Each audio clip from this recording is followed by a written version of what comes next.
Hello! అందరూ నమస్కారం. Movie 'రియాఫ్ పురుష్' ఇది ఒక ఫ్యామిలీ కామెడీ డ్రామా మూవీ. ఈ మూవీలో కామెడీ సీన్స్‌తో పాటు ఫ్యామిలీ డ్రామా సీన్స్ కొంచెం ఎక్కువగా ఉంటాయి. అవి చూడడానికైతే పర్లేదు బావుంటాయి. కామెడీ సీన్స్ బాగున్నాయి. సో, వైఫ్ అండ్ మధ్య వచ్చిన కొన్ని ఎమోషన్స్, వాళ్ళ మధ్యన గొడవలు, సో, ఇలాంటివన్నీ చాలా హైలైట్ చేసి బాగా చూపించారు. అవి చూడడం కూడా పర్లేదు బాగానే ఉన్నాయన్నమాట. ఇంకా ఈ మూవీ స్టోరీలోకెళ్తే, ఈ స్టోరీలో ముగ్గురు ఫ్రెండ్స్ ఉంటారు. వాళ్ళే పవన్ కళ్యాణ్, సప్తగిరి, రాజ్ కుమార్, కసిరెడ్డి. వీళ్ళు ముగ్గురు చిన్నప్పటి నుంచి చాలా క్లోజ్ ఫ్రెండ్స్. వీళ్ళు ముగ్గురు కూడా పెళ్ళైపోతాయి. వీళ్ళు ముగ్గురు చిన్నప్పుడు ఫ్రెండ్ అయిన వెన్నెల కిషోర్ పెళ్ళికి వాళ్ళ వైఫ్స్‌ని తీసుకొని వెళ్తారు. ఇంకా వెన్నెల కిషోర్‌కి ఒక చిన్న హ్యాబిట్ ఉంటది. అదేంటంటే వెన్నెల కిషోర్ తన లైఫ్‌లో జరిగిన మెమరీస్ అన్నిటిని అవి ఒక బుక్‌లో రాస్తూ ఉంటాడు. అలాగే ఈ ముగ్గురు ఫ్రెండ్స్ గురించి చిన్నప్పుడు జరిగిన కొన్ని చిలి పనులన్నింటిని ఆ బుక్‌లో రాస్తారన్నమాట. కానీ ఆ బుక్ అనుకోకుండా వాళ్ళ వైఫ్స్‌కి దొరుకుతది. దొరికాక ఆ బుక్ చదివాక ఏం జరిగిందనేది ఈ మూవీ స్టోరీ. ఆ పాయింట్ వేసుకుని ఈ మూవీ స్టోరీ కొంచెం ఇంట్రెస్ట్‌గా తీసుకెళ్తారు.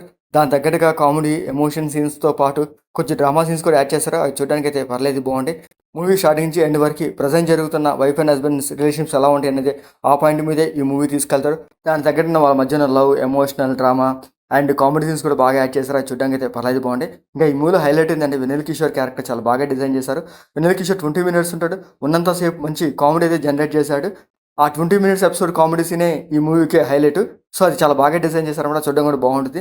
ఇంకా ఈ మూవీలో వైఫ్ అండ్ హస్బెండ్ మధ్య చిన్న చిన్న గొడవలు వస్తాయి. ఆ గొడవలు కూడా ఒక్కోసారి పెద్దవి అవుతాయి అనమాట. సో, పెద్దవి అయితే ఎలాంటి ప్రాబ్లమ్ వస్తాయి, ఏం జరుగుతుందని కూడా ఈ మూవీలో మంచి సీన్స్ అయితే పెట్టారు. అది చూడడానికి పర్లేదు బాగుంటాయి. ఇంకా క్లైమాక్స్‌లో అయితే ఒక మంచి ఎమోషనల్ పాయింట్ పెట్టుకున్నారు. ఆ ఎమోషనల్ పాయింట్‌తోనే ఈ మూవీ ఎండ్ చేసేస్తారు. ఇంకా ఈ మూవీలో ఆ ముగ్గురు ఫ్రెండ్స్ విత్ వాళ్ళ wives characters and Vennela Kishore character చాలా బాగుంటది. వాళ్ళ క్యారెక్టర్స్ తగ్గట్టు వాళ్ళ యాక్టింగ్ పర్ఫార్మెన్స్ బాగుంటాయి అనమాట. ఇంక ఈ మూవీలో సాంగ్స్ అండ్ టెక్నికల్ అసలు పర్లేదు. సీన్స్ కొంచెం క్వాలిటీగానే కనిపిస్తాయి. ఇంకా ఈ మూవీలో బెడ్ సీన్స్ కానీ, అడల్ట్ సీన్స్ కానీ అట్లాంటివి లేవు.